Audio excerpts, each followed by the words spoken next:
Good morning, everyone. I'm Stephen Gockley, co-chair of the Incarceration Prevention and Reduction Task Force. I'd like to call to order our meeting of the full task force this morning, November 15th, 2021. My co-chair, Jack Hovenier, is not with us this morning. He's attending a family event in Utah and apologizes for his absence. We'll start with our land acknowledgement statement. Before we begin, we acknowledge that we are gathered on the traditional and unceded territory of the Lummi, Nooksack, Samish, and Semiahmoo people who have cared for and tended this land since time immemorial. Truth and acknowledgement are critical to building mutual respect and connection across all barriers of heritage and difference. We begin this effort to acknowledge what has been buried by honoring the truth. We pay respect to their elders, past and present. Please take a moment to consider the many legacies of violence, displacement, migration, and settlement that bring us together here today. And please join us in uncovering such truths at any and all public events. I'd also like to say I hope you're all dry and safe this morning, and make sure we turn our thoughts to our neighbors who are unsheltered and facing these conditions without the luxuries we're fortunate enough to have.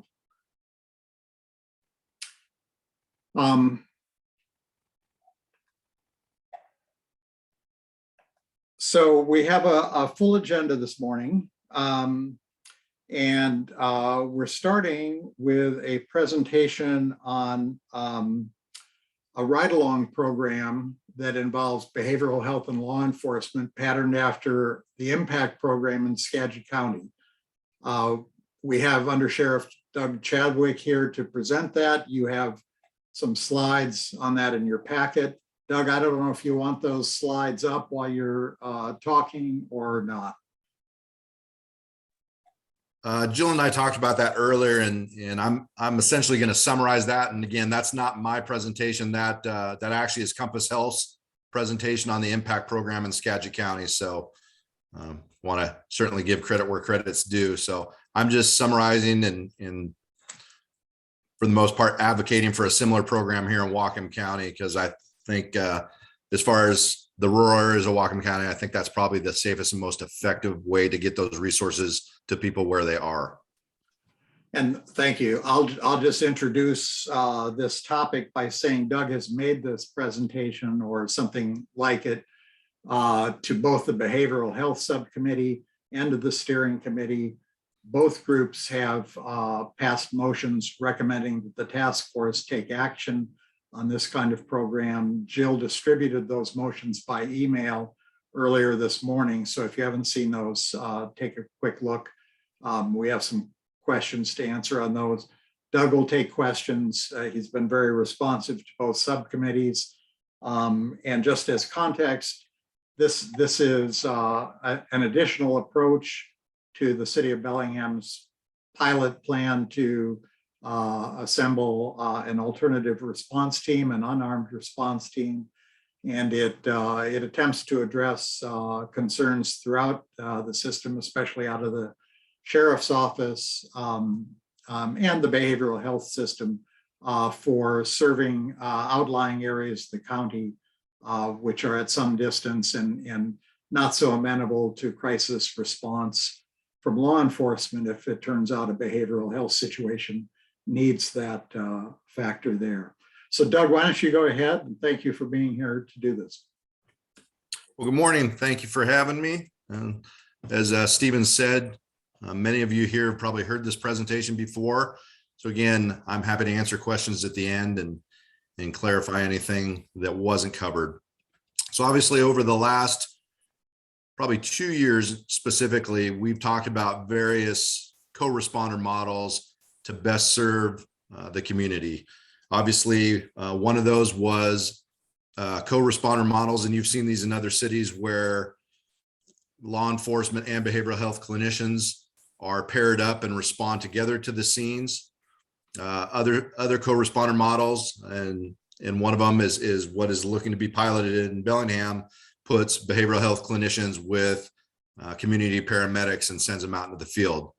And one of the things that we talked about was the ongoing safety concerns we have if law enforcement isn't on scene and things escalate and things change. And a lot of times in these situations, they're rapidly evolving and they go from calm to very escalated in a short manner of time. So we thought, especially for our farther reaches of Whatcom County, that a co-responder model that paired law enforcement with behavioral health clinicians was the most efficient and the safest option for us, recognizing that there's a lot of different models out there, and we've discussed a lot of those. And I know that Bellingham is moving forward with that, essentially what is referred to as the unarmed response, so that you don't have law enforcement.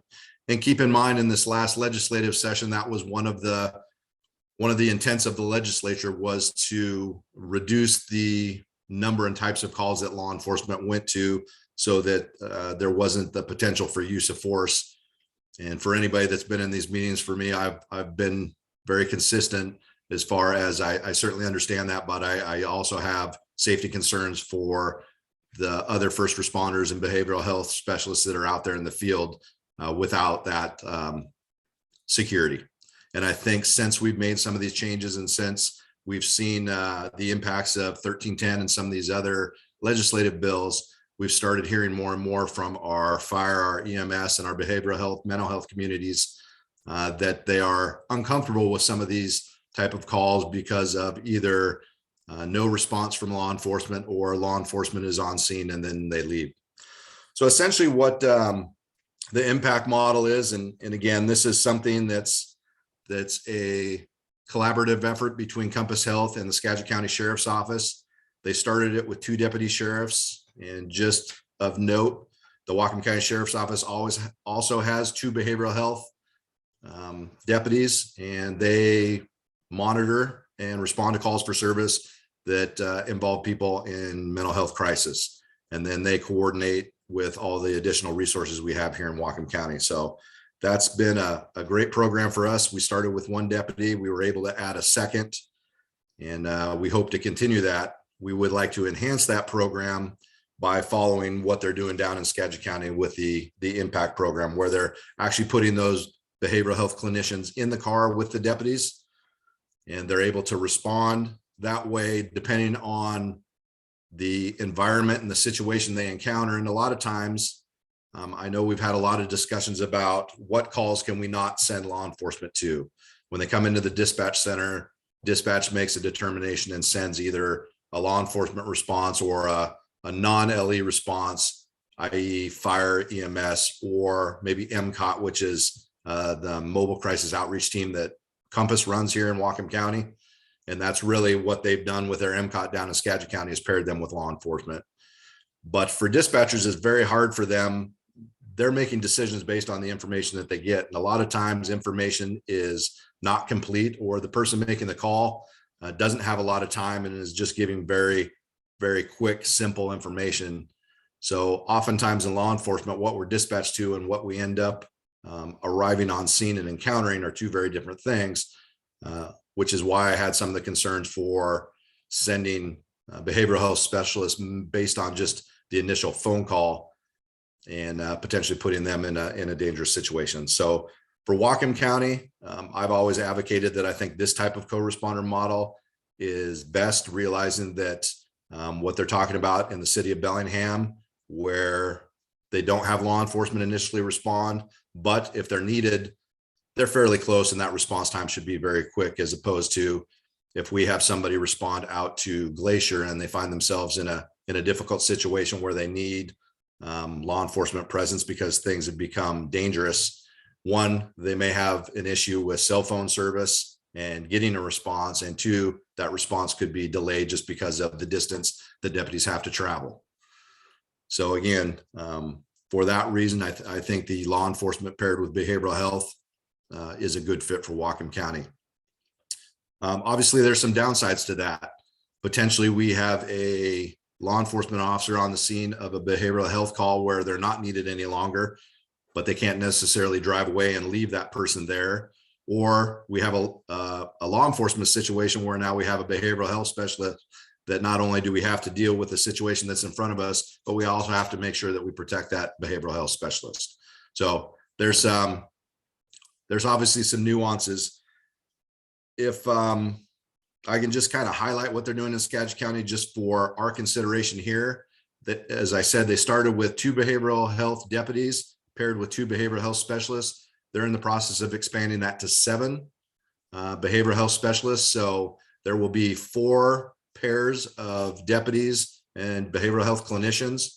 And then the other 3 will be serving and working with the Mount Vernon Police Department, Cedar-Woolley, Anacortes, some of those others. And then they will have 1 behavioral health clinician that will be, they'll actually have an office in Concrete. So some of the more remote areas of Skagit County, and they'll have their own vehicle. So they will be able to actually respond to the scene and meet law enforcement if that's what is necessary.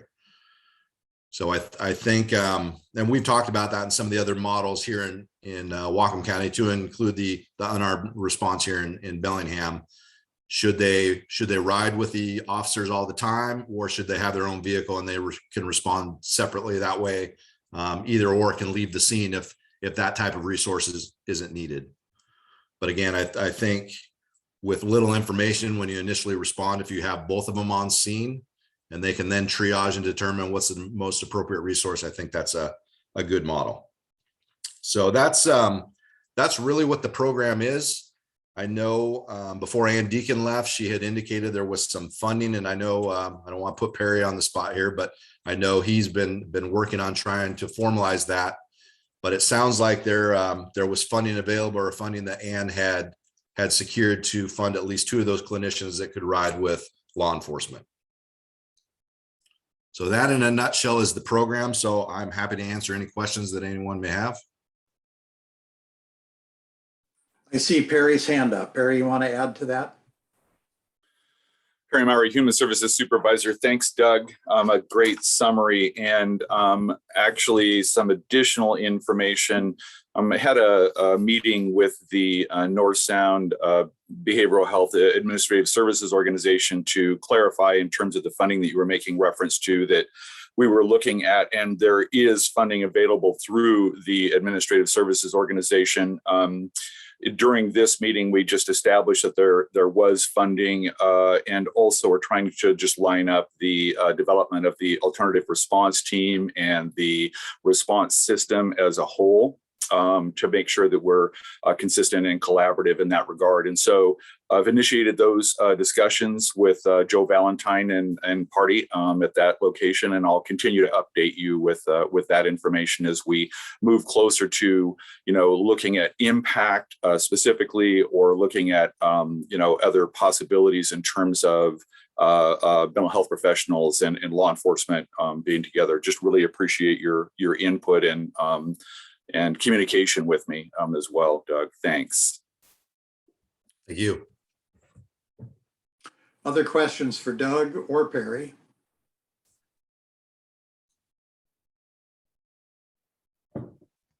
Okay, I'll ask one. We've had the other thread of many of our conversations is the growing constraints of a behavioral health workforce that isn't adequate to meet existing needs. What do we think the prospects are of being able to staff an additional complement of specialists in the field? Well, obviously, I think anybody that's been involved in any of these behavioral health related meetings over the last 2 or 3 years is aware that we have a significant workforce shortage when it comes to either substance use disorder specialists or mental health specialists. And that's not just a Whatcom County issue and not just a Washington State issue, that's a nationwide issue. So certainly we have to build that capacity. And I know it seems like I'm seeing more and more grant programs and universities are really starting to try and express the need and steer people towards that. But yeah, we're gonna have to increase that capacity, and we're also gonna have to, not just the the specialists and the clinicians, we're actually going to have facilities where people can be diverted and where they can receive that help. Some of them will receive it in the field where they're at, but there's certainly not just a workforce shortage, but there's not enough facilities to address the issue. So that needs to be enhanced. And I've said this before, there's been some discussion about taking from law enforcement and diverting it to mental health. And I don't see it as an or, it's more of an and. We need law enforcement and we need more behavioral health specialists, but they need to work together. And it's more of a symbiotic relationship that we really need to continue. And law enforcement needs to be involved in those. And if we show up on scene and we're not needed, then we can leave. And that was one of the intents of recent legislation with the duty of reasonable care, is there was a number of alternatives, de-escalation on down. And then one of the options was, if there's no crime being committed or there's no imminent threat to persons on scene, law enforcement can leave. But again, we know that a lot of times these situations evolve rapidly. So we want to make sure that we don't go too far away in the event that we're called back and need to respond. But certainly the workforce when it comes to mental health, and hopefully, I know in my conversations with people, there's concerns about their safety. So maybe a co-responder model like this, where they know they're going to be out responding with law enforcement. Maybe some people are more interested in something like that because they're able to do their job and use their special skills, but they also have that security net with them in the event that it's necessary.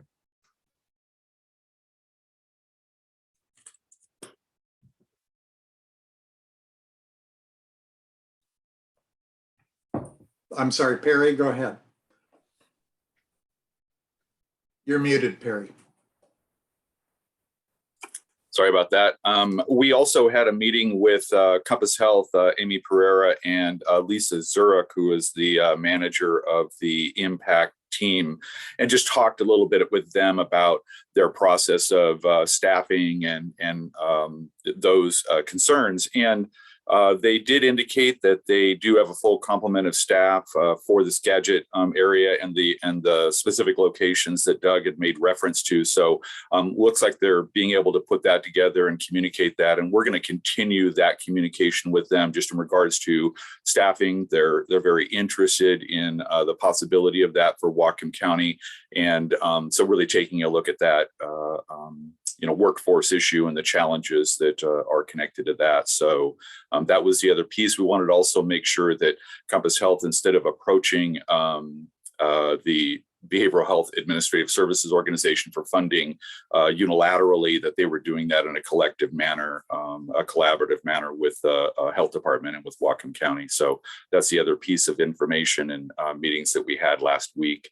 And I will continue to update folks in that regard.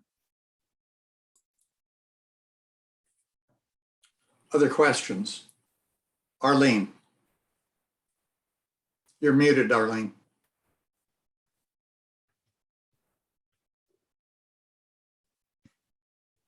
I just wanted to say good job. This is wonderful. We've needed this for such a long time, and everybody has worked so hard to make this happen and to begin the process. So I just think it's terrific. Great, great work. Thank you, Arlene. Councilmember Hamel.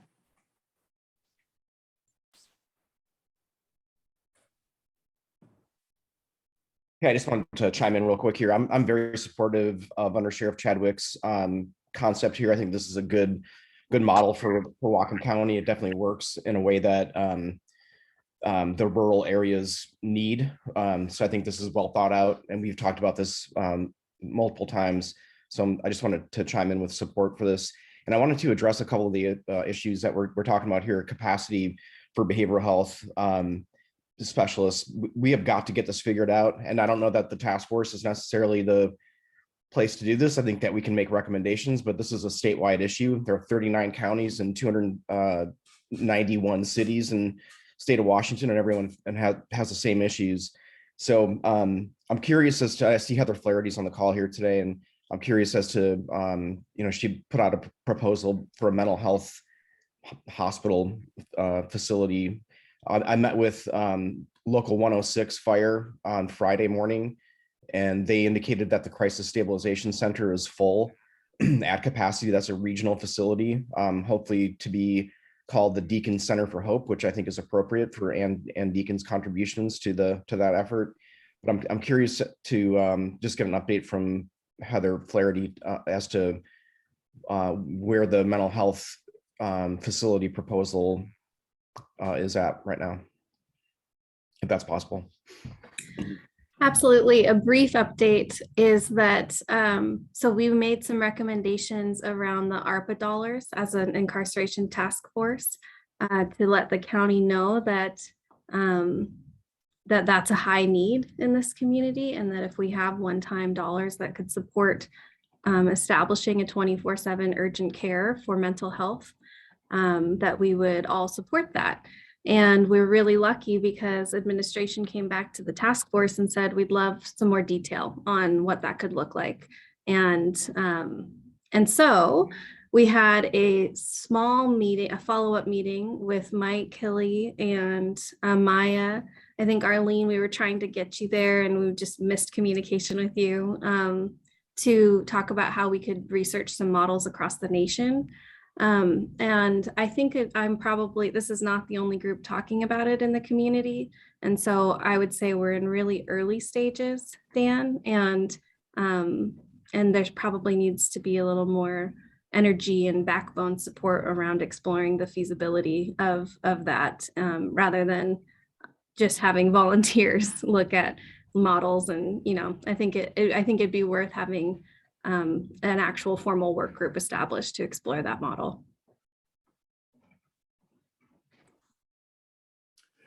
Dan. Yeah, I just want to respond to that. We have got to get this figured out here. This is a perennial issue. Since I started 7 years ago on the council and 5 years ago on this task force, behavioral health has been at the center of everything that we do. And we need to I think we need to look at this as like tectonic plate shifting in terms of, the response that we put out there. This community does a really good job in terms of different types of responses, intervention programs like law enforcement assisted diversion. I see Prosecutor Ritchie's on the call here today, did an outstanding job in getting that off the ground.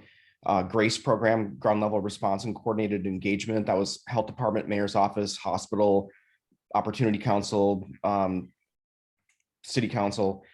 Those are great programs. Community paramedic, what under Sheriff Chadwick's talking about here with this impact, a program similar to that is, these are all good things, but we face a serious issue when it comes to behavioral health workforce.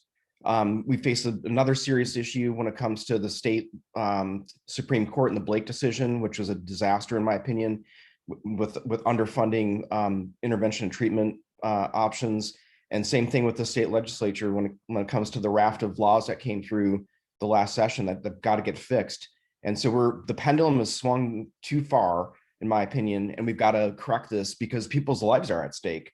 And families are reaching out to me saying that they're at their wits' end with their kids or their mom who has no options when it comes to SUD or mental health illness. So I just want this committee to be at the forefront, or this task force rather, to be at the forefront of working towards behavioral health solutions. And I will continue to ring that bell as long as I'm here. So thank you. Thank you, Dan. Arlene? Yes. Well, we're talking about one of the most vital gaps in our system. And it particularly is important right in this conversation because we are expanding our ability to catch problems and start to address them. But where are we going to address them? Tell me that. We don't have that place. An urgent care system would begin that process, triage all those people who you're talking about, families that need help and they need it right now, and they're not getting it. They're going to the hospital and resting in a room somewhere with no mental health person to address them in the slightest. And then they're released. Sometimes the police are involved. So it's a big cycle. So this piece, this giant piece, is missing. We have to have it. It's absolutely essential. And I know the money exists to do this. In some communities, what they've done is smaller cities have joined together to put their fundings together. But it sounds to me like it will be a combination of money sources. And the ARPA money, if we get that, will could establish the location and a building for the start of that. Thank you, Arlene. Doug, I have a couple of questions I'd like to pose. And there's a cluster of sort of context questions, I guess. How long exactly has the impact program been going? Do they have any data? How do they deal with the fact that the skill sets for a responder to a mental health issue might not completely fit the need to respond to a substance use disorder driven situation? So I'm trying to understand the quality of the response, how much of the calls are either. And then in the model, I'd also like you to explain when a field officer might call in the impact team, for instance. There are lots of ways to get that team on site.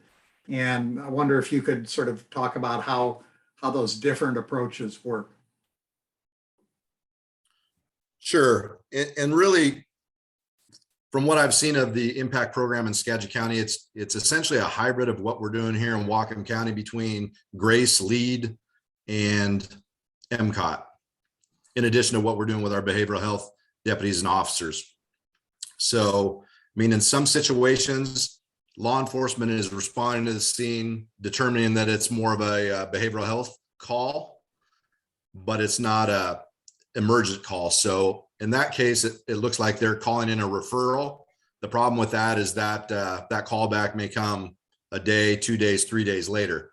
But again, they're making that assessment that, you know, it's not an imminent situation right now where they can leave the person in their home and just make that referral so that the appropriate resource is following up. Other times they can call the clinicians if they're not with them, and they can respond immediately out to the field if they're available. Again, 7 clinicians specifically to support law enforcement. That's significant, especially in a county the size of Skagit County.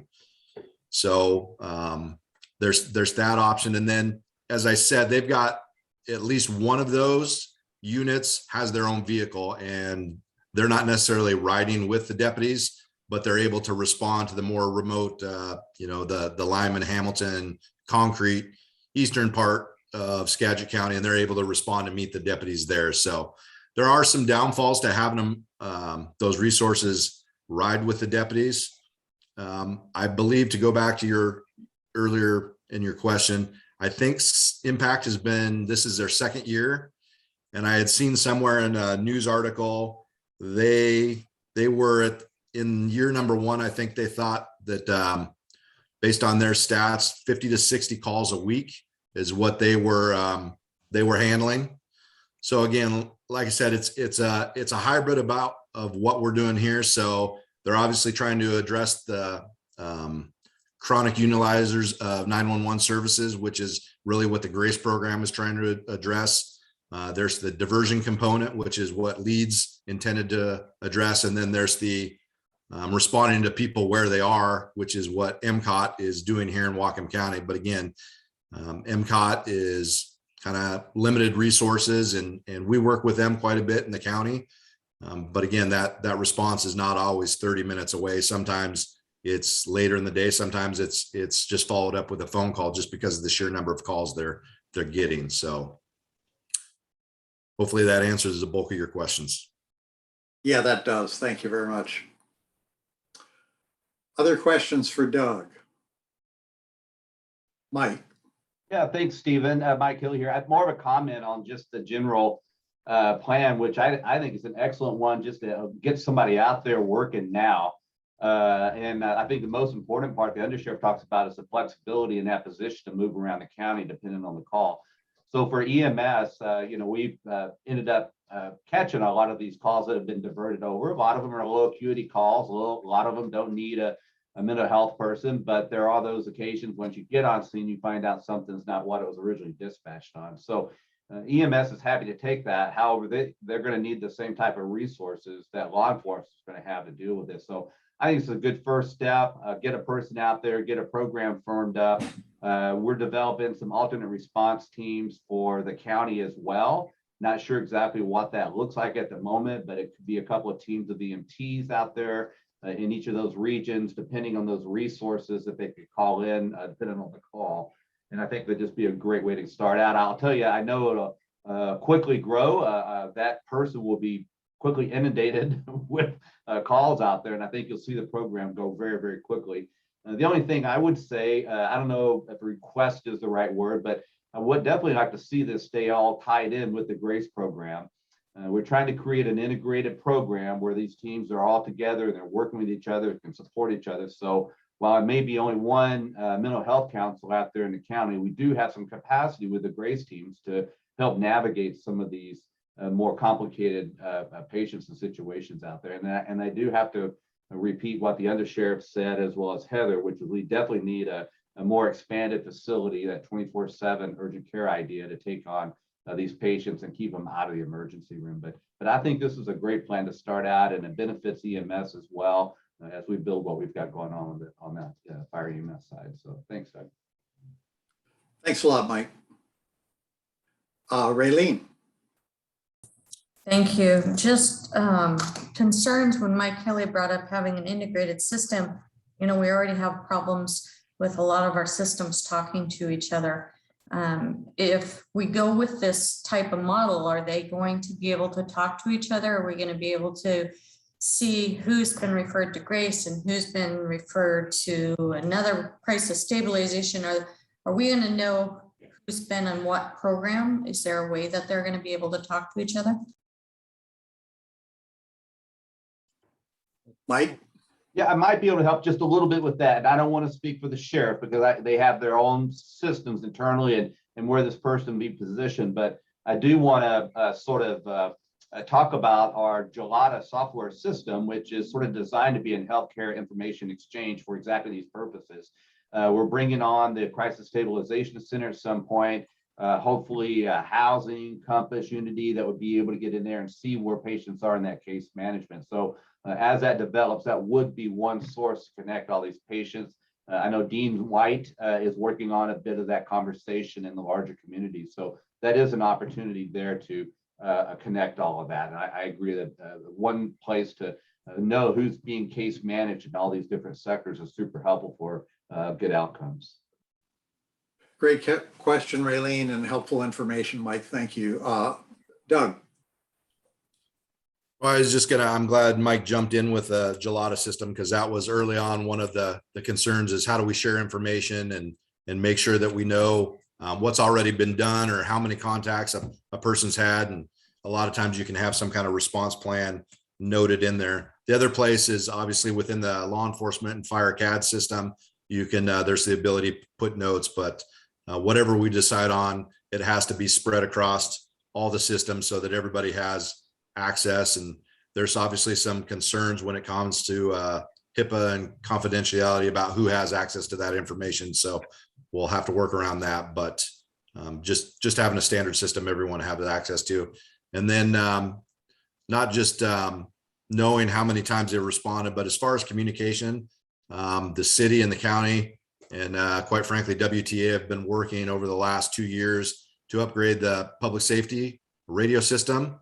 And potentially there's enough capacity on that system, and it has good coverage throughout the county to include the remote areas, which was a primary concern to the sheriff's office. But there is the potential for behavioral health specialists to have their own frequency where they can actually, where they don't have cell service, they may be able to get out on that 800 megahertz radio system. And there's been conversation, same thing with the school districts, if there was some kind of event. So hopefully within the next year or two, there's a countywide communication system that a lot of different entities that need to work together can communicate. Great, thank you, Doug. Dan. Yeah, that data exchange has got to get figured out. ESB 5467 was the legislature's attempt to fix the Blake decision. Requires two either referrals or attempts for STD treatment before drawing a charge. So how does Blaine communicate with Bellingham or Ferndale with Sumas in terms of figuring out if that individual attempted to get treatment options? So I just want to highlight the importance of the data piece, which is it keeps coming back over and over again, the value and importance of systems talking to one another. And I would encourage these behavioral health response programs to be nested with one another. Grace, LEAD, whatever the impact program is going to be called, along with community paramedic, MCOT, they all need to be talking to one another. So just want to highlight that.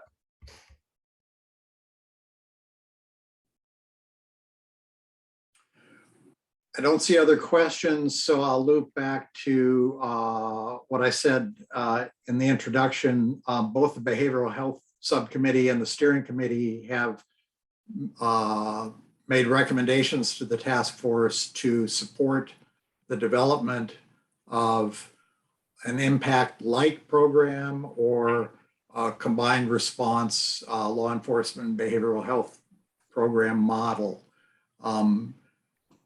So Jill's email this morning queried whether, if the task force approves such a recommendation, it's the task force's own sort of charge to itself for work that we would proceed with, or whether it's a recommendation to the county council and the county executive. And that's not completely clear to me. I'll look to Councilmember Hamel, who chairs the Behavioral Health Committee, and Councilmember Buchanan, who chairs the Steering Committee, for what the intent of those motions were and who they were directed to. And then I'll ask for a motion for the whole task force. Dan? Yeah, so my intent in supporting and making the motion to support an impact-like program without being too specific was that to recommend to the county council for approval for funding so we can get this thing off the ground and start hiring those behavioral health specialists to ride along with sheriff's deputies on certain types of behavioral health calls. That was the intent of my motion. And Barry? Yeah, I agree with Dan's assessment. I was pretty much following the lead from behavioral health when we discussed that at steering. So I would agree that we should propose this to the council and for, propose that for funding. So would someone please put some wording on a motion? I'll take a stab at it. So I'm going to make a motion to for the task force to recommend to Whatcom County Council that it seeks a budget item or a line item, whether it's in the biennial budget or the midterm budget, for a co-responder program that is the motion's getting really long here. That is loosely based on the Skagit County Impact Program. Second. Eric, that was you seconding? Yep. Thank you very much. Are there questions or discussion on the motion before us? Very well. All those in favor of the motion to ask the county council to appropriate money to develop a co-responder program, countywide, indicate aye, either verbally, thumbs up. Aye. Aye.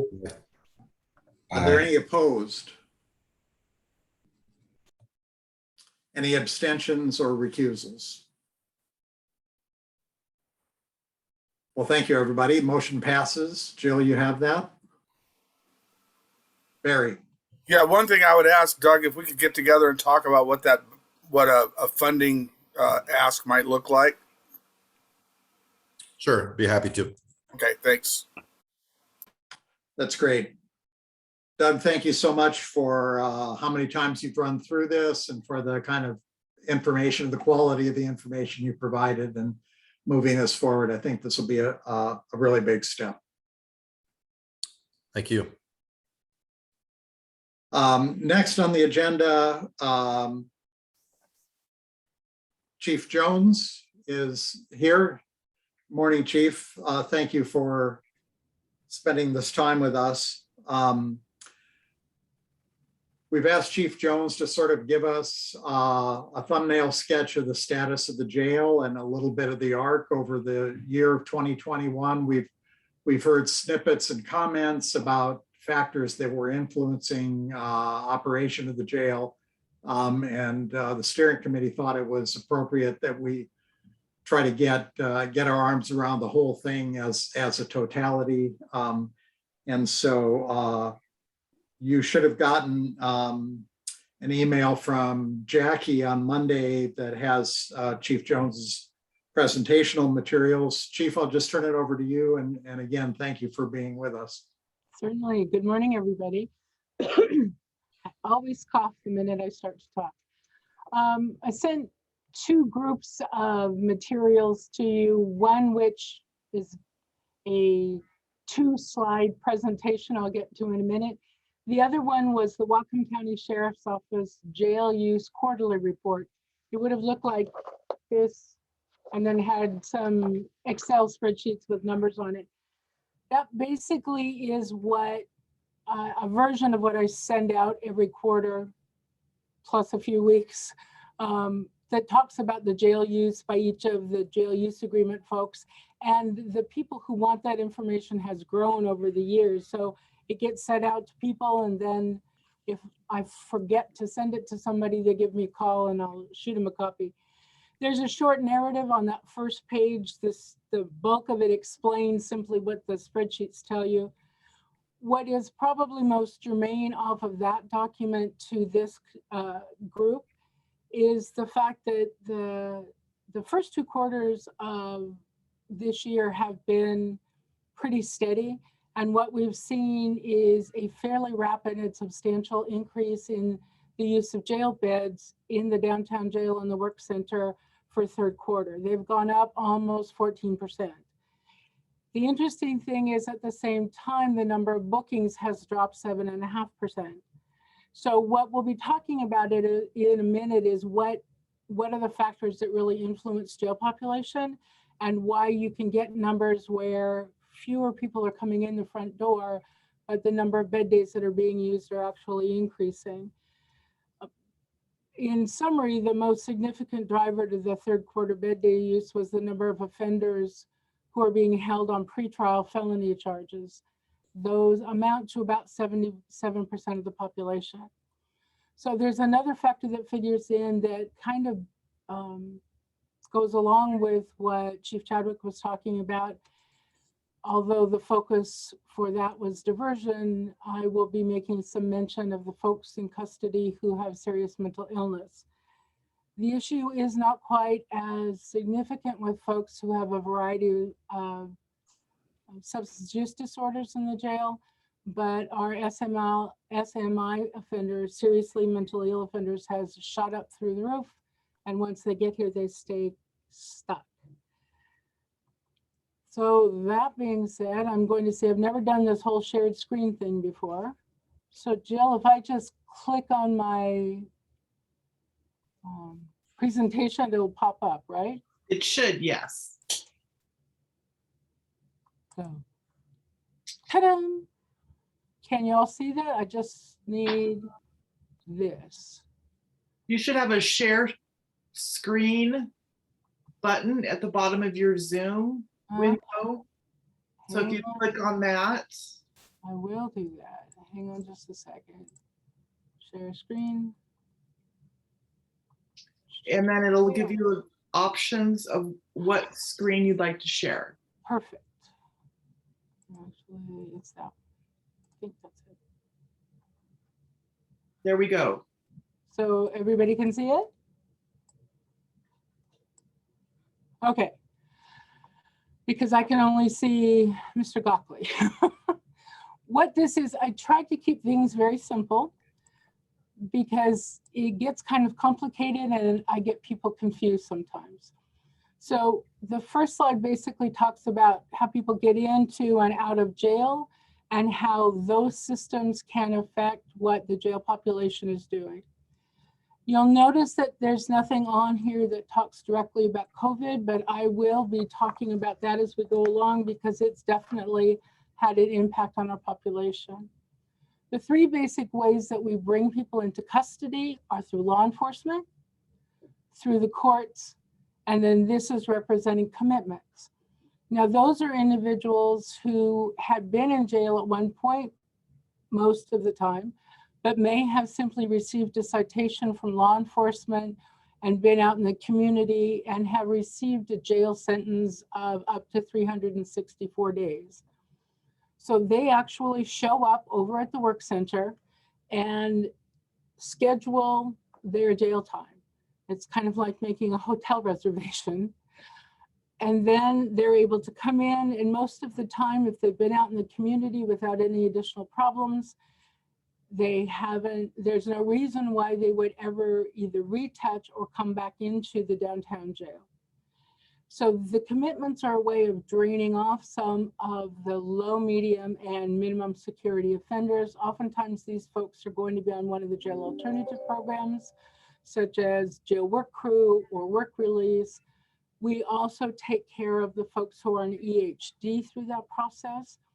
We do have folks, interestingly enough, that may be in the community and they're working their way through the criminal justice system, and they may actually get scheduled to come into jail to do their time at the Department of Corrections.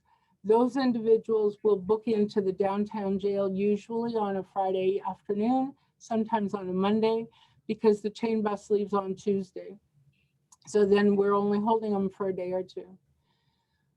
Where people come in from the courts is these are folks that may have been out in the community. They've come in for a court appearance. Sometimes it's because they have not followed the invitation given previously by the courts. The judge gets a little frustrated with that, and so direct them to come immediately into custody. We're bumping into some issues with that because sometimes it's the courts of limited jurisdiction. And when we're talking about booking restrictions, which I'll address a little bit more in just a second, some of those folks don't meet that criteria. If you have somebody who's been given multiple citations for, say, suspended driving on the 3rd degree, but hasn't come to jail because we're basically not taking people if that's the only reason that they're coming into custody.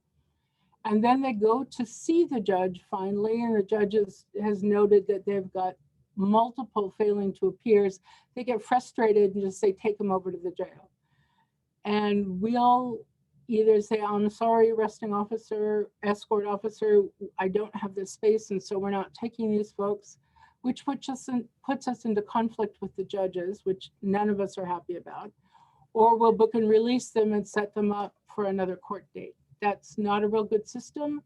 It's one that we had to use back before the work center was built. I had great hopes that once the work center was built and we moved forward on developing some additional space, that we'd never go back to those days, but I've been around long enough that we have.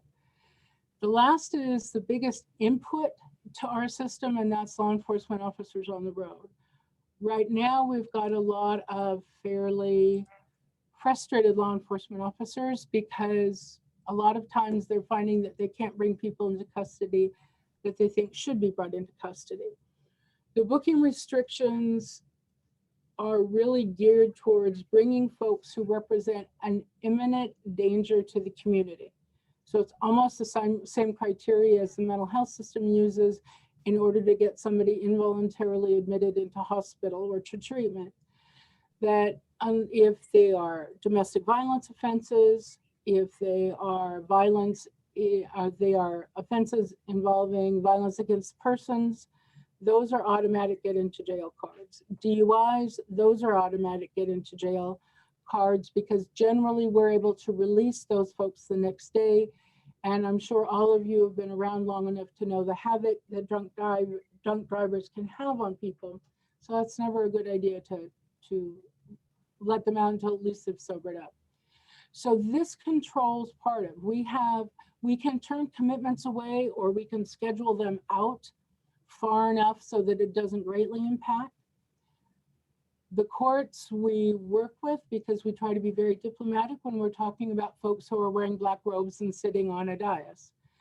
Law enforcement, I'm sorry to say, probably gets the short end of the stick, in that for misdemeanor offenses, more times than not, they'll try to bring somebody to jail and my sergeants are tasked with telling them no. We'll come back to what happens when folks are here and why that gains the numbers, but I want to go over this real quick. The ways people basically get out of jail is, the first one is that they serve their time. And a lot of those are the folks who come in on commitments. But the interesting thing about the criminal justice system in Whatcom County is that we may have people sit in jail for months, and finally they're getting to the point where their trial may start to happen. The day the trial is scheduled to start, all of a sudden they reach a plea agreement. It's for credit for time served, and so they walk out the door. One of the things that causes that, some issues for us, is if that case could get settled sooner. That person very well may fit the criteria to go over to the work center and be on a work crew. But if they're pre-trial, we cannot put them on work crews.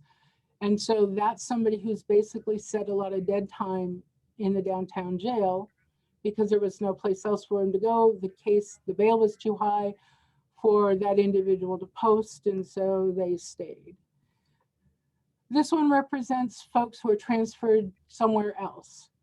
Most of that time is either we pick somebody up who's wanted in another part of the state, or somebody's been picked up who's wanted in another state. That's called a fugitive complaint. The other major transfer place is the Department of Corrections. And so that happens approximately every 2 weeks, because DOC cut back due to COVID. And in fact, they wound up skipping a pickup the middle of October because they were having such a problem with COVID down at the reception centers down in Shelton. So we wound up holding people for an extra couple of weeks before they moved on to the next step. The other place that people can be transferred is Western State Hospital or Eastern State Hospital, or potentially to involuntary mental health facility here in Whatcom County. That's usually one central up at St. Joe's, but most of the time those transfers are temporary, that we have somebody who is decompensated to the point where they need immediate treatment that we cannot provide here. If we're really lucky, the hospital will be willing to take them. One of the things that I don't know that members of this task force are aware of is that any hospital or any treatment center for folks who are seriously mentally ill can refuse to take people regardless of how ill they are. Usually those are the people that wind up in our facility. It's because these folks, as a symptom of their illness, can be very violent and very assaultive. So reasonably and logically on one level, you've got a mental health holding facility or treatment facility who's saying this person represents too high a level of risk to our other residents and we won't take them. We're really lucky in this community is that we've got some designated crisis responders who are the people that get folks involuntarily committed to places that are very persistent, and we'll work very hard to try to find some place that will take folks. Frequently they fail in that because they get refused. It doesn't, any place in Washington state. So then what happens is they try to move over to systems and try to get an expedited admission to Western State Hospital, because the state hospitals have to take them basically regardless of their behavior. But we need to then go through a process of getting a temporary release from custody so that they're able to get the treatment they need. This one just represents bail or bond, and that's a lot of our offenders are in fact able to bond out. I'm not sure if the task force wants those kind of numbers. I can certainly get it for them and I can send it to you through Jill.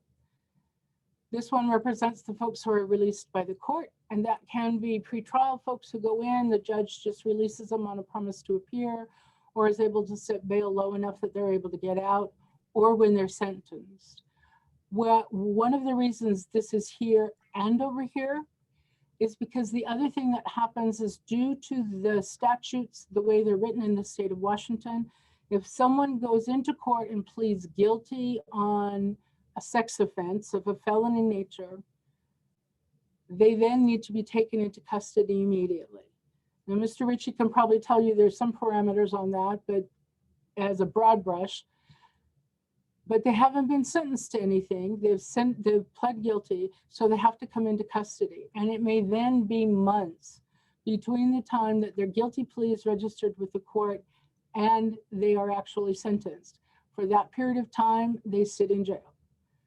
And the last players in this are the attorneys. That's both the prosecutors and the public defenders. They work together, and probably about 90% of my offenders get their cases resolved via a plea bargain. And so that's one of the reasons we were hopeful somewhat, even though the trial courts had shut down, that those plea agreements would be able to go forward, which would help us get the population under control. Unfortunately, that didn't seem to be the case. And so then what we're looking at is this, which is the percentage change between 2019 and 2022 up through the end of October. And we're looking at 4 different measures for the jail population. The first one is the average daily population. The second one is the number of bookings.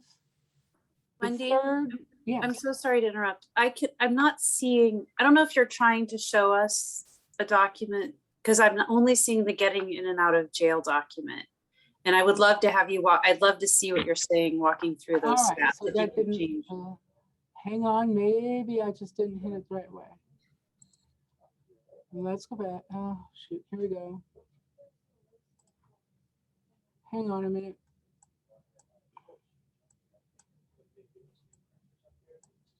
Nope, that's not it. I'm just trying to get it to the second.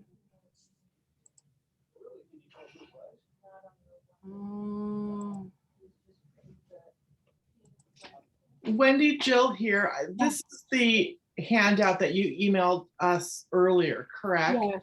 I believe I have that I can share on your behalf if you'd like. That would be terrific if you Wait could. a second. It'll take me a minute to pull it up. I can see the percentage change 2019, 2021 now. Yeah. Okay, that was the Thank one you. we were looking for. Okay. Hang on just 1 second. Hey guys, can you shut my door? Okay, so you are seeing the percentage change one right now? Excellent, all right. Yes, Now, did it just disappear? it did. You know, I do a number of things very well. And then there are things that involve technology and not so much. Let's try this again. I don't want to stop share. And Jill, why don't you go ahead and move it through, if you don't mind? I don't mind. Give me one Thank moment. you. Yeah. I apologize, everybody. Well, she's doing her magic. Do any of you have any questions on what I've talked about so far? There it is. Thank you. And so the percentage change one is the 4 different measures of what we use that help determine jail population. The first one is the average daily population. The second one is bookings. The third is releases. And the fourth one is average length of stay, which is abbreviated ALOS. What you'll notice is starting in 2019, the average daily population, the number of bookings went down, but the number of releases went up a little bit. The reason that the average length of stay shows is not changing is it hadn't changed since 2018. And so then starting in 2020, which is when we really started to get hit by a variety of different things, including COVID. In March of 2020, I wound up needing to work with prosecuting attorneys and public defenders about trying to get people out of jail, which is why you saw the releases go so big, because we had a COVID outbreak over at the work center. And this process started in March. The COVID outbreak, I think, was a little bit earlier. But that was over in 2021. But what we saw is then we started putting booking restrictions in place, which dealt with this. These two things combined started driving down the average daily population. So we went from about 314 in 2019 down to 222 last year. So it was a significant drop. But the interesting thing that started happening was the average length of stay was going up. Now, part of that was because the people who were coming into custody, since we were restricting misdemeanors, we didn't bring in people who were people for property crimes. We were simply not allowing law enforcement to book what I call low-hanging fruit. If you go to this year, year to date, what you're seeing is the average daily population has started to creep up. It only has started to creep up this last quarter. The number of bookings is still reduced compared to 2019, but it's higher than it was last year. And the number of releases the same when. And you see here, the average length of stay when compared to 2019 has gone up 21.4%. What appears to have happened is that people have come into custody. Generally, they fit one of just a few categories. The first one is that they're arrested on basically capital offenses. We have an all-time high number of folks who are in custody now on murder and first and second degree assault.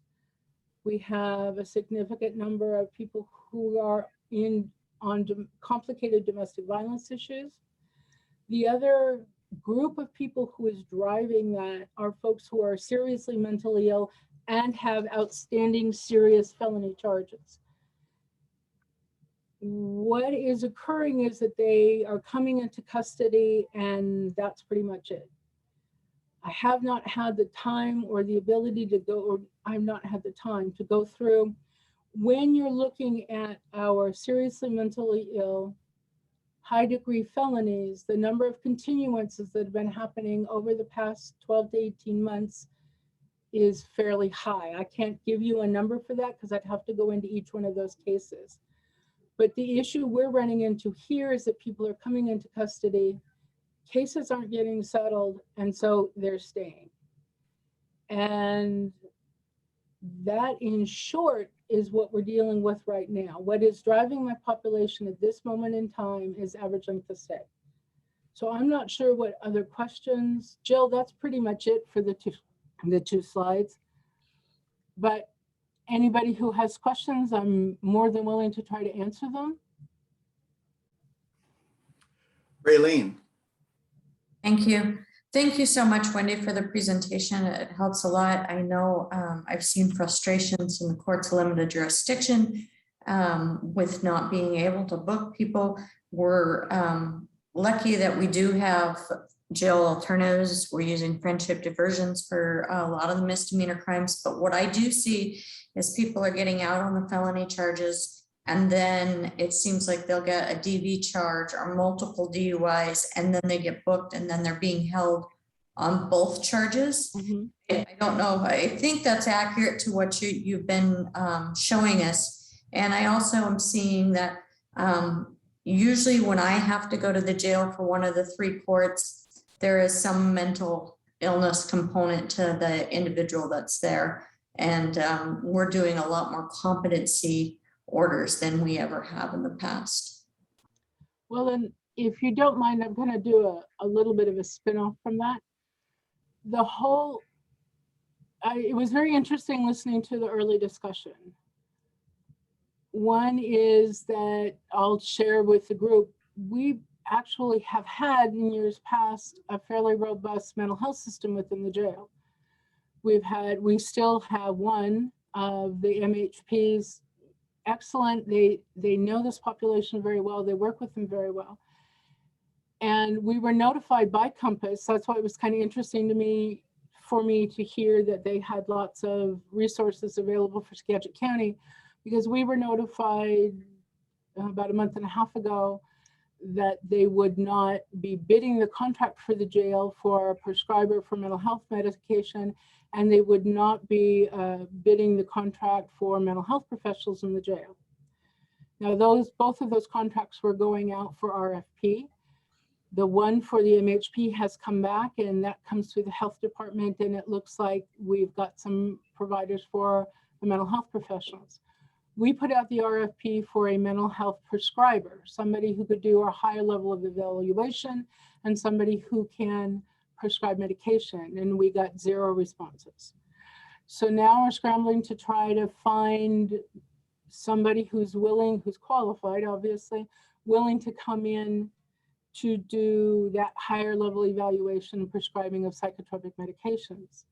Something I would like the group to keep in mind is that on a daily basis, we hold more seriously mentally ill individuals in this downtown jail than are held in any other facility in Whatcom County. And we have limits on what we can do. Jails are not allowed to involuntarily medicate people unless they follow a very strict criteria, which involves resources that are not available to us. We're getting close to a time where I'm not sure what we're going to be able to do after the first of the year, but I have a little bit of a hope that one of our other providers for behavioral health services may be willing to take this on. But it also creates challenges for the legal system. We'll get individuals who are sent to Western State for what's called a restoration for competency. They generally don't want to go because most of the time, part of the illness is they don't realize that they have the illness. And so they'll send down, there's involuntary medications that can be administered at Western or Eastern State. They'll go down there after a certain days, a certain number of days, usually it's 90 to 180, depends on the individual. Sometimes it's as short as 45 days. Then they'll come back to us with a treatment regimen that we will make sure that those medications are provided. And within a week or two, they'll start refusing to take them. Don't have the ability to involuntarily medicate people. We can't get them into court for a variety of reasons, or their cases are continued. And so within a matter of about 30 days, they're back to where they were when we had to send them down the first time. And it's not individual attorneys' faults. It is a system problem that we're dealing with, but it is leading to that average length of stay elevating. Maya, it looked like you had a question. Thanks. I just wanted to comment. There is the law allows for what we call a civil flip. And that means that the state agrees to dismiss without prejudice the charges against an individual in that circumstance. And they're sent to Western State Hospital for a period of civil commitment proceedings. And, we never know how long that'll be. It could be that they stay for a few weeks. It could be that they stay for years in those civil commitments. But it's a way that and then the state retains the ability to refile the charges later if the person is restored to competency. So that is not a mechanism that's used often enough, I don't think, in these situations where we have clients who are severely mentally ill that are getting sent.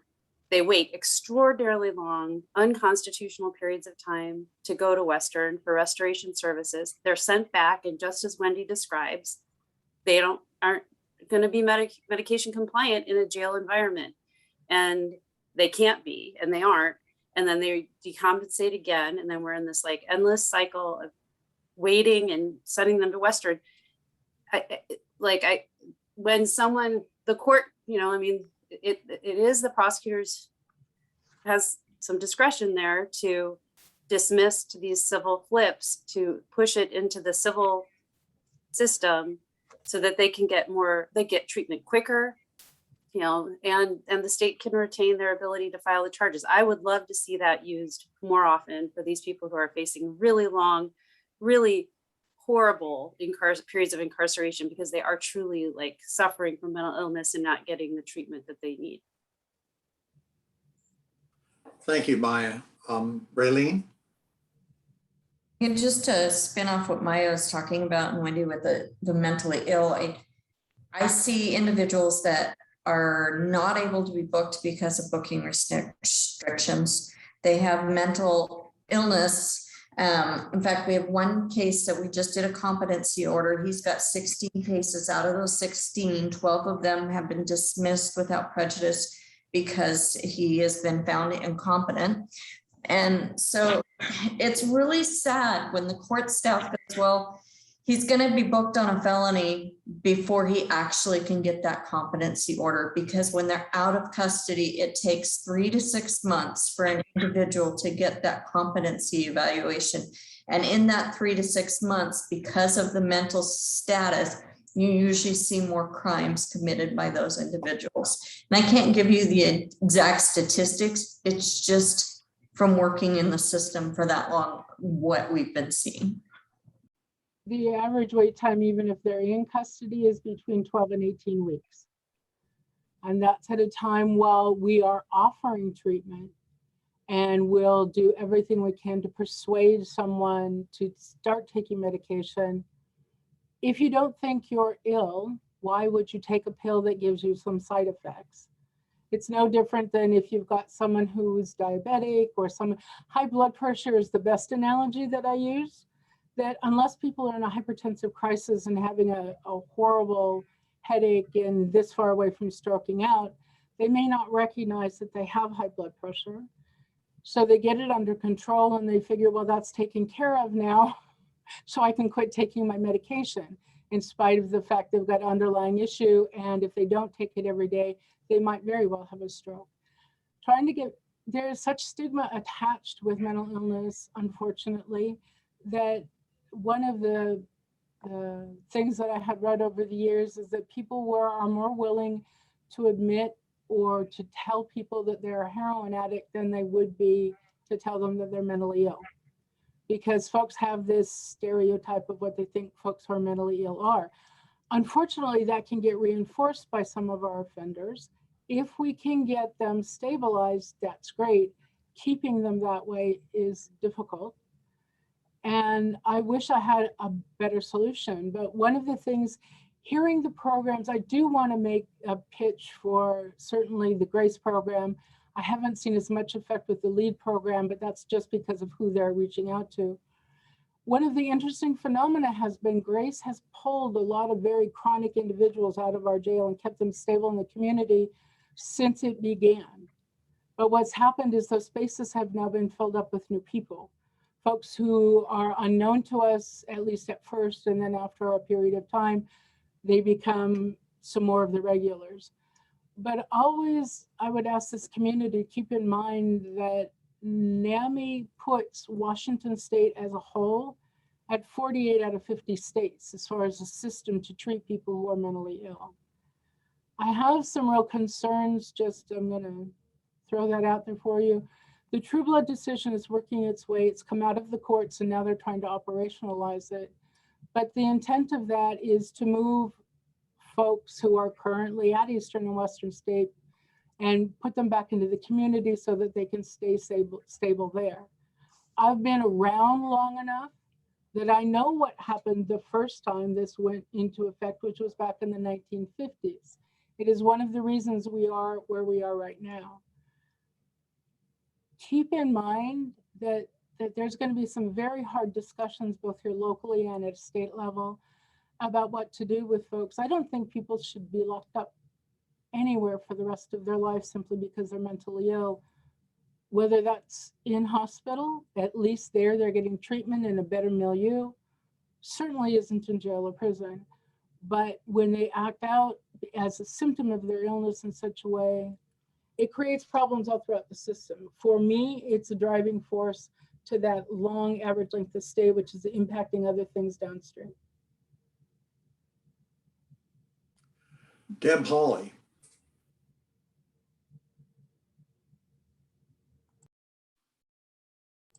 Deb, you were muted. Second. There you go. Yep. My son currently has pending charges in Whatcom County. However, he is currently dealing with charges in another county before he can resolve the charges here in Whatcom County.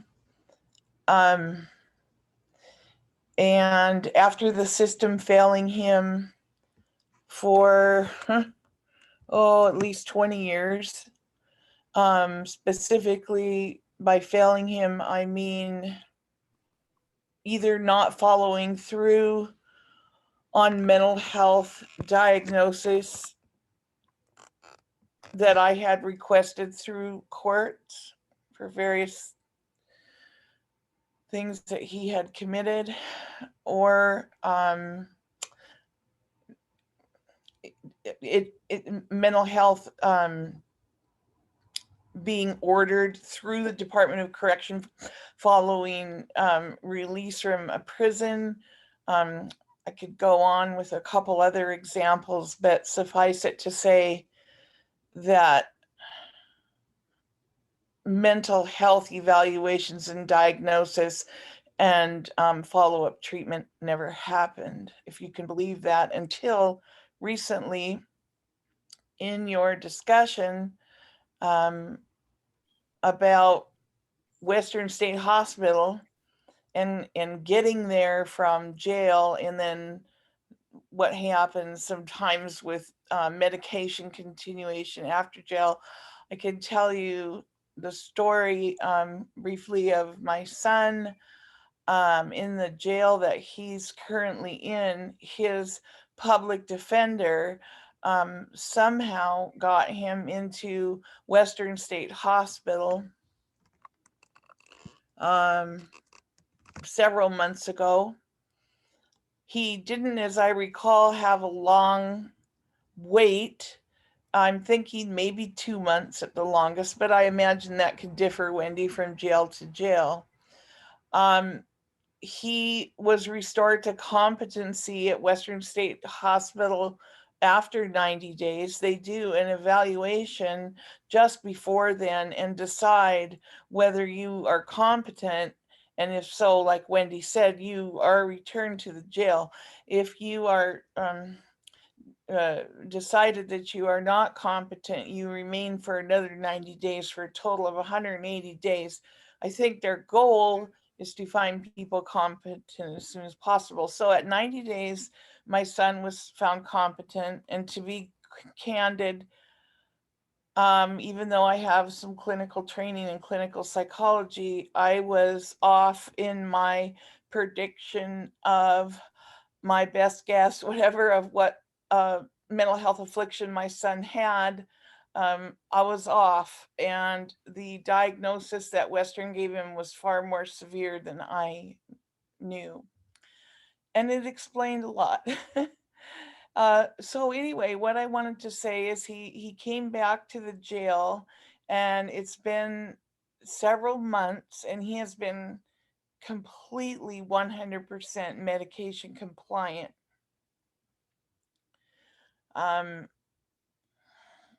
I'll just end this by saying this is the first time in decades of incarceration that I've seen my son not get in any trouble. He always manages to do something. It's never real serious, but he just manages to do something, like take an extra tray for a meal or something, I don't know, and get in trouble. And what's been really great for me, and then I'll end this, is two things, is that he's been able to get up to the what would I call it, the lowest level of security. In other words, he's actually in a dorm unit now where he doesn't even go in a cell. This would have been unheard of before medication. He would have been in the holes where he would have been. So it's made a profound difference. And lastly, it's made a profound difference to have my conversations with him on the phone, because we have a lot of phone conversations. Those are very important to keep that family support and relationship going. And well, you have to know his diagnosis, but I'll just say, it's just been so wonderful to have what quote unquote normal conversations without any really weird stuff coming up. And yeah, I just wanted to share that. I wish he could have gotten into Western before, and I'm just really glad after hearing about the medication non-compliance rates, which I kind of knew were high just in the general population. People don't like the stigma of having a mental health diagnosis, and they terminate their medication. So I'm really happy that my son was found competent, that he got an evaluation. An evaluation and diagnosis is what I wanted to say, and that he's compliant with his medication.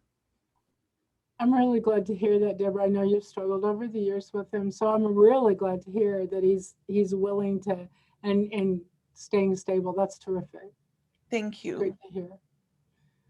So the other thing I wanted to mention is just COVID, because that was I'm sorry, Dan, did you have a question for me? Why don't you go ahead, and I'll just comment at the end of your remarks. I'll keep it very short. Yeah, COVID's definitely impacted us. We had the one big outbreak end of January of this year, and it took about 4 weeks to get it cleared out, because one of the issues is that when it happens over at the work center, because the work center was never intended to be a permanent facility, all of the walls don't go clear up to the roof. They go up about 18 feet, and then there's just screening. So in addition to the regular HVAC system, which is filtered and all of the things it needs to be, there's air that simply passes between the housing units. And so COVID may pop up in one unit. They go into isolation. We've got testing happening on a regular basis. Nurses are seeing them on a regular basis, but the air is still going through and passing up and down the rest of the facility. So what happens is you get this one kind of under control, and then the housing unit next door, because they're all dormitories, starts popping up positive. And so then it's a matter of hoping that we can get it contained. In January, out of the 52 offenders who were over there, 48 of them came down with COVID. Nobody serious enough to have to go to hospital. The basic treatment was a leave. The interesting side effect was that some of our folks who have some substance abuse problems discovered they felt better with the leave, and that it didn't need to take some of the other illegal drugs that they were taking, that just the leave would take care of the muscle aches and stuff. So we've kind of introduced them to a less harmful medication to handle some of the issues that they had.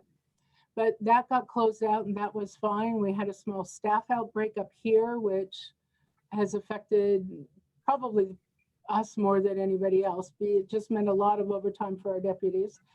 And then we just got done with a small outbreak over at the work center, but still that took almost 30 days to get it resolved, because after we get the last positive test, there's a period of time where you've got to sit and wait to see if somebody else is going to come up positive. It's been very, very frustrating to the public defender's office, as I'm sure Maya can tell you, but the issue is that we don't, we test everybody who's coming into the jail. We test everybody who's coming into commitment. All staff are tested on their Monday, because we do have some staff that are unvaccinated. So, but everybody, vaccinated or not, tests on their Monday. Every once in a while, we'll have somebody who tests on their Monday and they're negative, and 2 days later, they're symptomatic.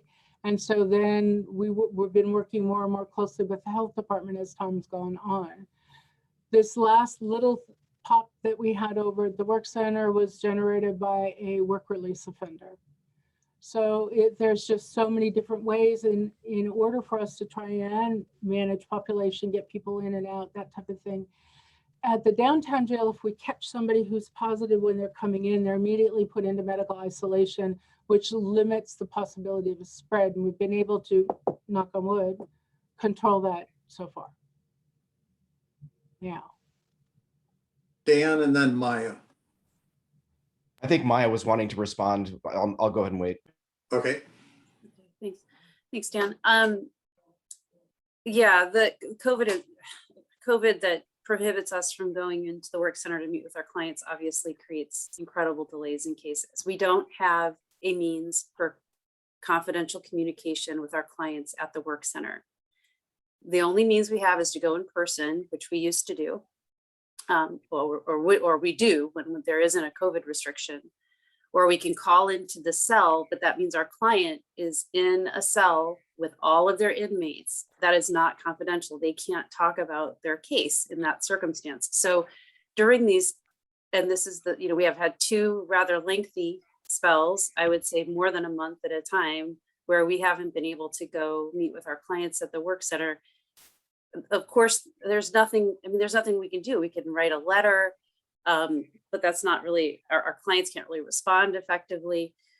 So, we've been working with IT since last year. They did set up what we call CAL in the main jail. There is one CAL set up at the downtown jail, which allows us to have confidential video visits with our clients who are there. And that is a good and effective way for us to be able to meet with clients if there is a COVID restriction in the downtown jail. We have had very brief ones where there's some uncertainty about something. The jail has been very communicative with us. We really appreciate it, helping us keep our staff safe. So we use the downtown jail CAL, but we haven't had one set up yet at the work center. I know IT is working very hard to complete its installation, and maybe as early as next week. But literally this has been since the beginning of the pandemic that we have been trying to get this in place. And so it's, when we talk about there's so many delays that are happening in criminal cases right now, from the inability to investigate properly in the field or communicate with witnesses, of course, not having trials and only having had them resume November 1st. There's a myriad of things that affect it, but this inability to communicate with our clients in jail has been a huge problem. So hopefully, I would say in 2 weeks, maybe we'll have the work center CAL up and running, and then we will probably want more of them at the downtown jail because there's only one. And while you're oh, but nobody's using it from 8 to 12 on Thursday mornings, there's plenty of time available. That's not how it works. We're all in court then, so there are these limited windows of time where attorneys are available to have the free time to meet with our clients, and those times do get jammed up. So I would love to see more of that technology in our jail because it'll help us move cases. There are clients who do not work well in video conferencing. It's just the reality. This kind of communication is not the kind of communication that allows them to understand and appreciate their situation, and it has to be in person. And so there's also those problems, but thank you for hearing me on this and all of it. Maya. Thanks, Maya. Dan, you want to go? Yeah. So first of all, I wanted to thank Deborah Holly for sharing her story about her family, her son. That takes incredible bravery to do that in a public meeting. So I just wanted to say thank you. I appreciate you sharing that. Thank you. I'm the task force member that asked for this presentation from Chief Jones. I called up Chief Jones probably, 2 or 3 weeks ago. She picked up on the second ring, which I consider that to be a good public servant. She just, gave me the story of what's going on in the jail. And I thought that the task force would benefit from hearing about the logjam that is there, both with courts, with Western State Hospital, and then just with the with COVID restrictions and the 24% of folks that are seriously mentally ill that can only be single celled. And I wanted to bring those pieces forward here So I thank Chief Jones for coming here and being a part of this conversation today.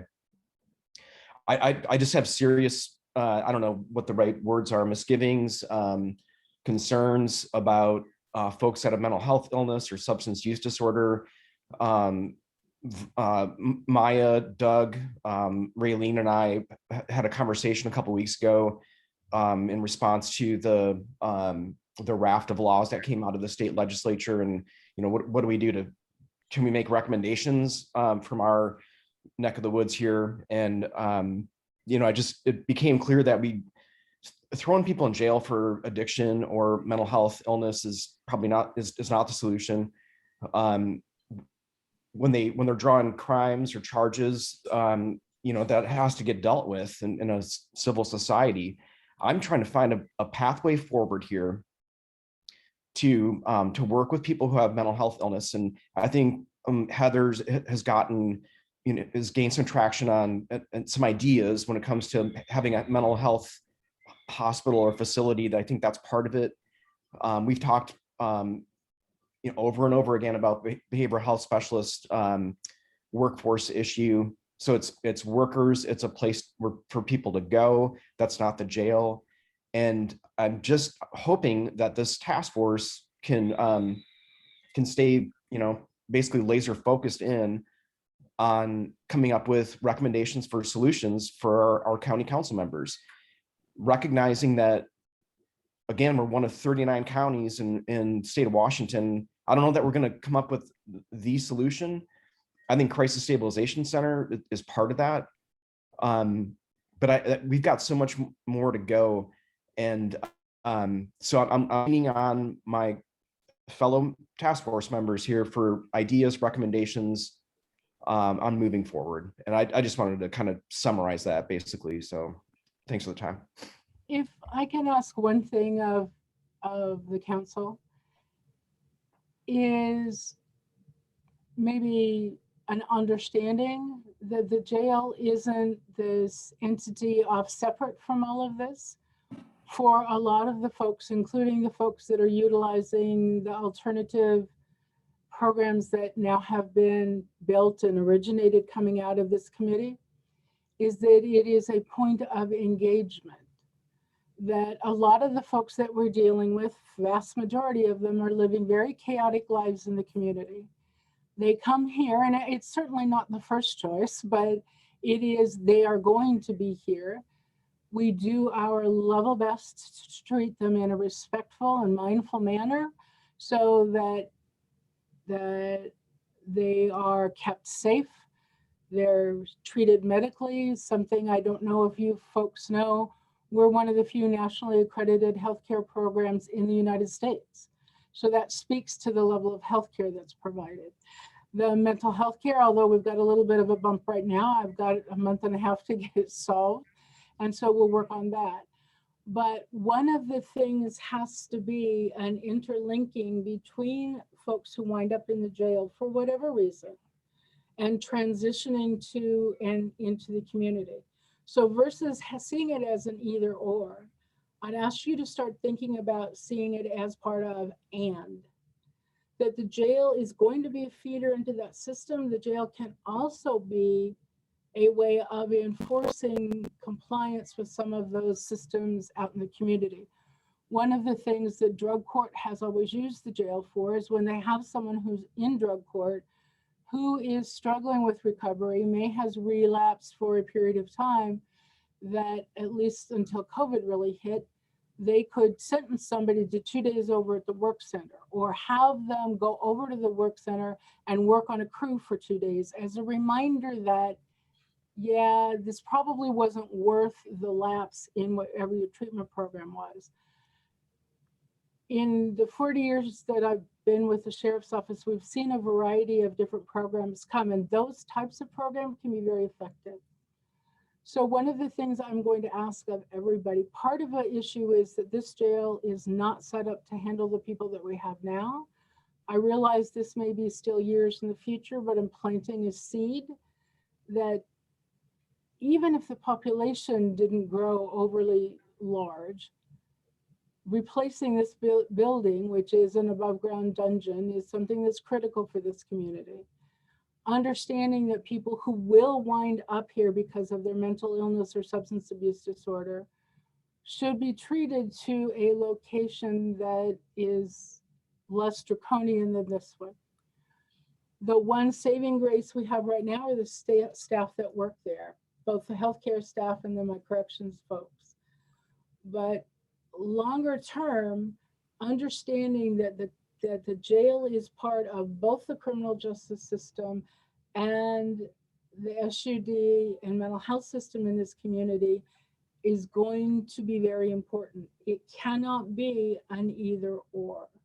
You saw what happened when there were folks who drove an agenda that said, well, we'll get rid of the police and we'll move over to this, and that didn't work well. And this is an extension of that. So that is one thing I would ask the committee members to understand. Thank you. Thank you, Wendy. That's relevant and cogent. I appreciate those comments. And Dan, tributes to you for your relentless advocacy for that behavioral health focus and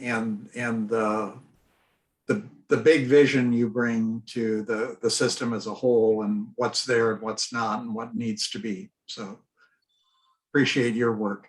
Raylene and then Doug. Thank you, Wendy, and thank you, Dan, and everybody else that's involved in this. And I'm going to put Judge Freeman on the spot. Hopefully he doesn't mind too much. I'm curious as to Superior Court, if you have any ideas on the numbers of the backlogs of cases that Superior Court is dealing with. Also, I know in pretrial and post-conviction for some individuals that we have mentally ill individuals, we put them on probation through an SOC or a post-conviction. And we see that if they're in the mental health behavioral unit with probation, that we see positive progression for the time that they're on there, but we can't have people on probation for the rest of their life. So they're on probation for 2 years, and then that 2 years is up, and then 3 months down the road, they've stopped using their medications. They're not being monitored. They're not being required to take things. Their court sentence is up, and then we see them back into the system. And so I don't know how that works with the felony world other than DOC sometimes monitored, but is there any other ideas that you might have to assist in keeping people on the right track?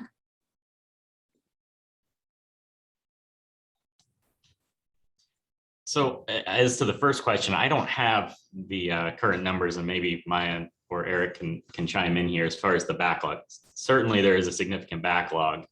We've had jury trials running again since November 1st, and we've yet to have a trial go.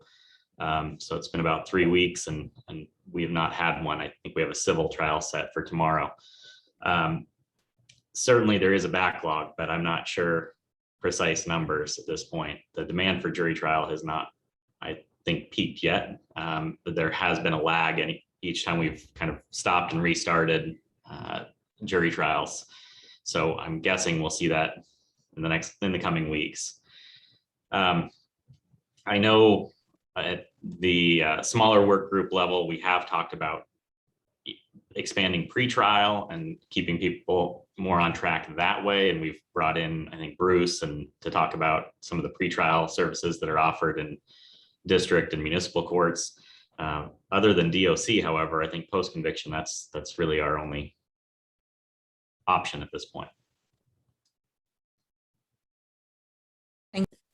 Yeah, I mean, I agree. Those who are sentenced to felonies alone, we have to rely on Department of Corrections community custody supervision, and then when that wanes or expires, but I think it's more like, I think there needs to be a focus on reentry services from the jail, as well as from the prisons. And I mean, programs like LEAD that can provide, they're voluntary, but if there were more of a transition of folks that were coming, for instance, off community custody, who may be being successful in community custody, but were offered continued support on a voluntary basis with support through LEAD.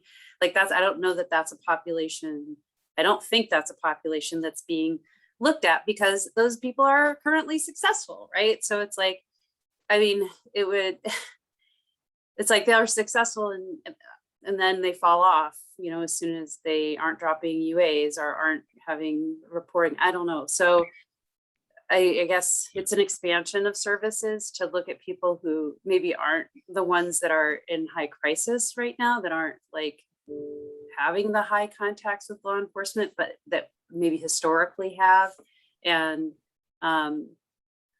could use support in maintaining, compliance with medications or treatment or whatever they need. So it would be a harder population maybe to identify unless you looked at the roles leaving community custody.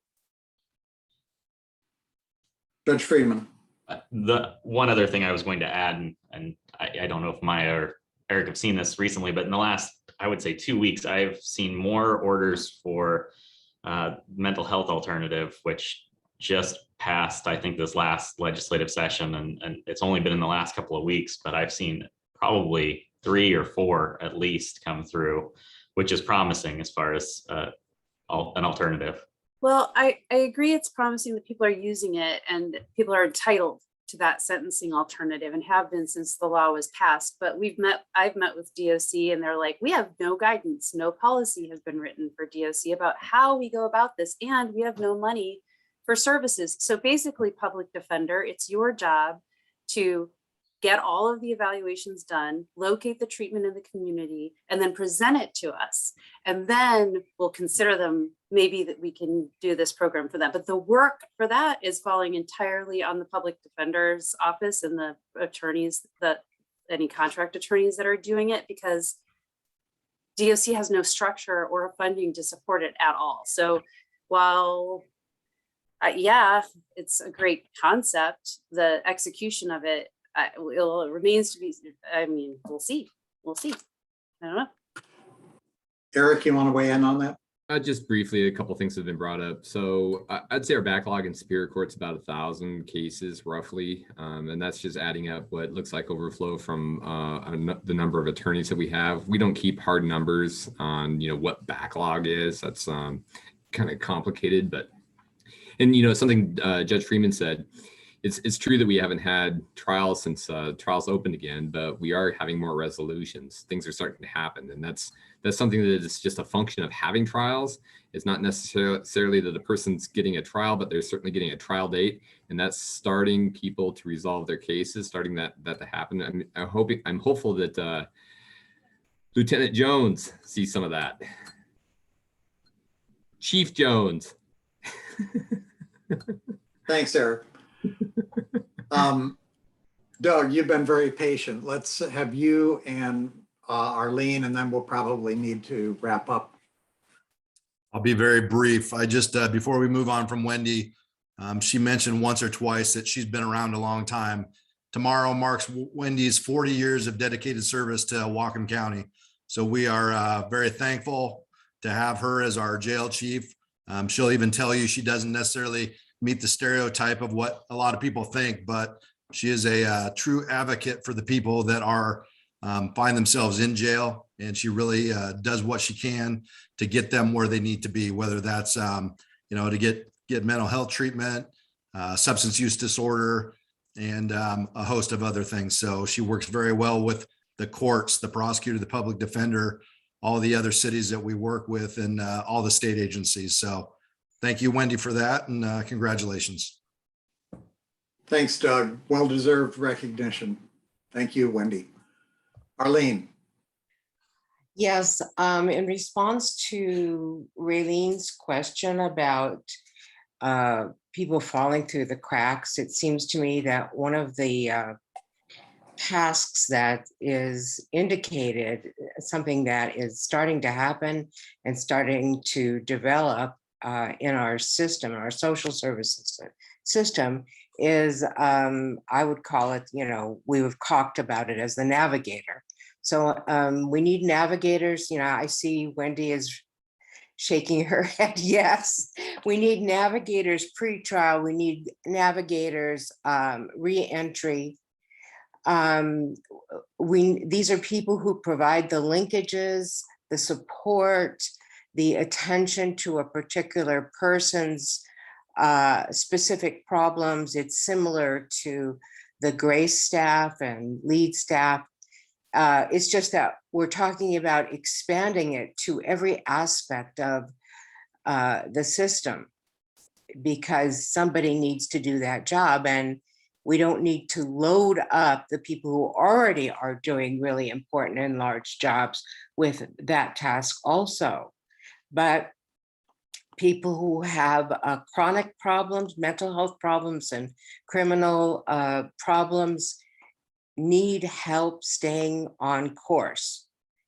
And that will help us prevent the cycling, the repetitions, and that's something that we're all anxious to do something about. So keep your eye on navigators. Funding is coming down for navigators in substance abuse through the state. And it's going to be increasing in all areas. Great point, Arlene. Thank you. Wendy and then Dan. Mine will be short, just to let the committee know, or the group know, the health department has a reentry specialist that is part of the staff function here at the jail. And that will start up again in January, because that was one of the positions that Compass just refused to fill. So, but the new provider is. In addition, we submitted a mid-biennium request for a navigator / social worker that would be a crossover. It would be for folks that have SUD, folks that have mental illness, folks that are medically compromised, and oftentimes have a foot in each one of those. So, and I'm hoping that that'll get passed by council. I suspect it might. And that's also going to help, because it will also help Maya in the public defender's office. I think we can arrange some of the evaluations and those type of things. So there are other folks, Arlene, in the system who have said, yeah, this makes sense, because any of you who have tried to even work through your own health insurance system know how difficult those can be. So just the last piece of information. Thank you. Yeah, Wendy, can you tell me if you've had any contact with Goodwill, I think, who used to do our reentry trainings?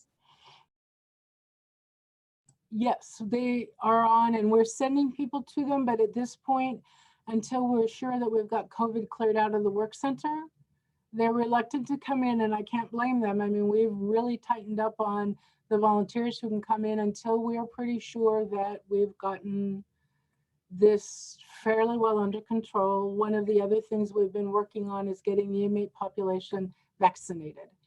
And so if any of you have heard the Soup for Shots program, that's been working out pretty well. It's an incentive program for offenders to volunteer to get a vaccination. So we're kind of doing it on all fronts. Anyway, thank you.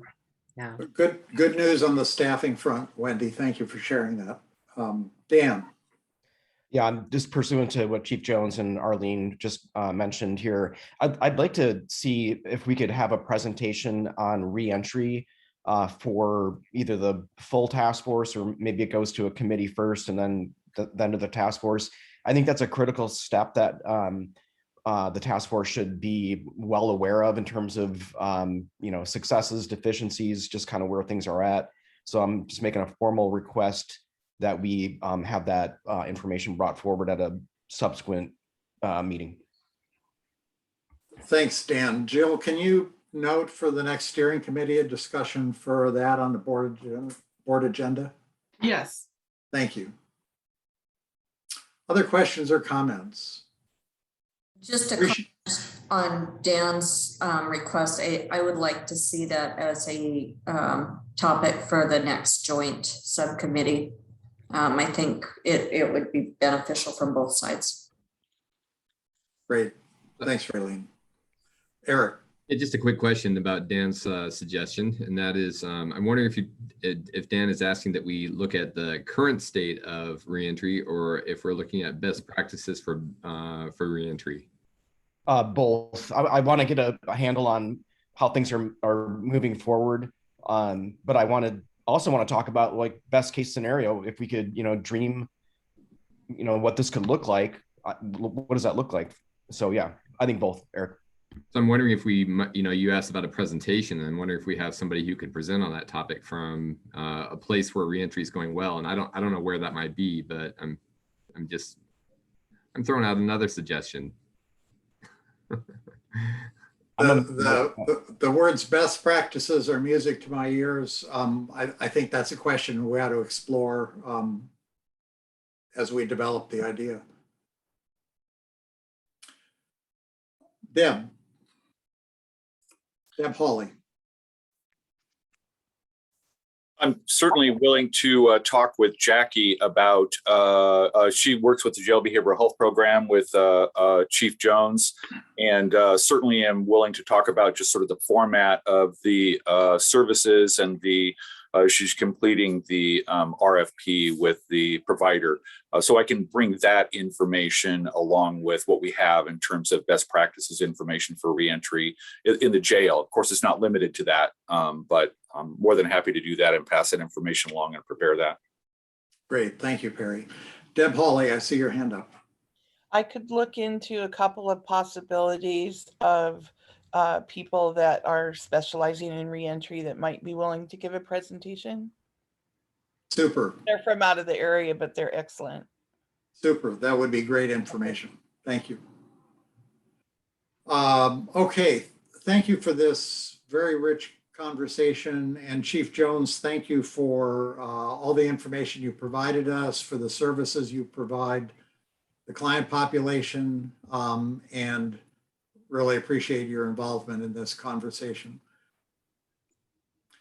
I'm going to exercise the discretion of the chair. It's 10:54 by my clock, and unless any of the committee chairs strongly object, you have the minutes of the meetings in your packet, and I'm going to forego committee updates of a verbal nature just so we can get to public comment. Anybody object?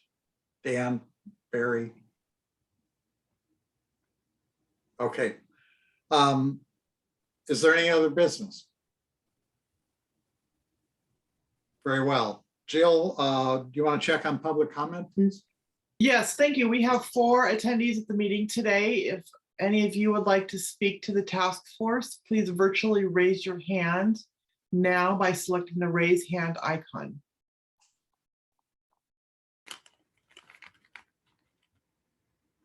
No hands are raised.